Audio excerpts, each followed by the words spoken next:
Hyderabad church గాగిల్లాపూర్లో Susheela అనే వృద్ధురాలి హత్య కేసును పోలీసులు ఛేదించారు. దుండిగల్ పిఎస్లో కుత్బుల్లాపూర్ ఏసీపీ శంకర్ రెడ్డి మాట్లాడుతూ బంగారం కోసం వృద్ధురాలను ఆమె ఇంట్లో పనిచేసే పని మనిషికి చంపేసిందన్నారు. సుశీలమ్మ ఇంట్లో పనిచేసే పని మనిషి కవిత ఆమె ఒంటిపై ఉన్న బంగారం కోసం ఈ ఘాతుకానికి పాల్పడినట్లు గుర్తించారు. ఇంట్లో ఒంటరిగా ఉన్న సమయం చూసి సుశీలమ్మ తలపై బండరాయితో బాది హత్య చేసినట్లు పోలీసులు నిర్ధారించారు. బంగారంతో పాటు మృతురాలి సెల్ ఫోన్ను కూడా నిందితురాలు కవిత తీసుకుని పారిపోయింది. సీసీ కెమెరాల ఆధారంగా నిందితురాలు జాడ తెలుసుకున్న పోలీసులు ఆమెను అరెస్ట్ చేసి రిమాండ్కు తరలించారు.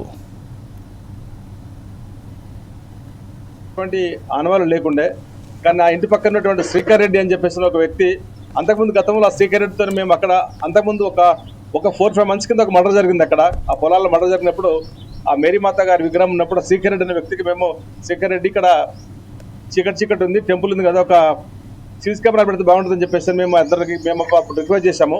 అందులో భాగంగా శ్రీకర్ రెడ్డి కెమెరా ఏర్పాటు చేసినాడు. ఇప్పుడు ఆ శ్రీకర్ రెడ్డి పెట్టినటువంటి ఆ కెమెరా ద్వారా మాత్రమే ఇప్పుడు ఈ మర్డర్ కేసు డీటెయిల్ జరిగింది.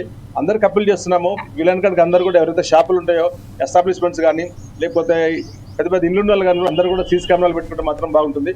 అట్లనే ఎవరికైతే మీ ఇంటి యజమానులందరూ కూడా చెప్తున్నాము, మీరు కిరాయికి ఇచ్చిన వాళ్ళకి కానీ లేకపోతే పని కోసం వచ్చిన వాళ్ళకి కానీ అనవసరంగా వాళ్ళ గురించి తెలుసుకోకుండా ఎవరు పడితే వాళ్ళకి మంచిగా చేసుకొని మంచిగా మాట్లాడితే మాత్రాన మీ సొంత విషయాలు చెప్పి మీ ఇంటి విషయాలు చెప్పి అనవసరంగా దగ్గర తీసుకోవద్దని చెప్పేసి వాళ్ళకి విజ్ఞప్తి చేస్తున్నాను. సుమారు 5 గంటల సమయంలో మాకు ఇట్లా చర్చ్ గాగిల్లాపూర్ రోడ్లో ఒక ఇంట్లో మర్డర్ జరిగిందని చెప్పి సమాచారం రాగా వెంటనే మా ఇన్స్పెక్టర్ గారు అందరూ కలిసి పోయి చూసేసరికి సుమారుగా 80 సంవత్సరాలు వేస్తున్నటువంటి సుశీలమ్మ అని చెప్పేసి తన సొంత ఇంట్లో ఒకటే మర్డర్ చేయబడి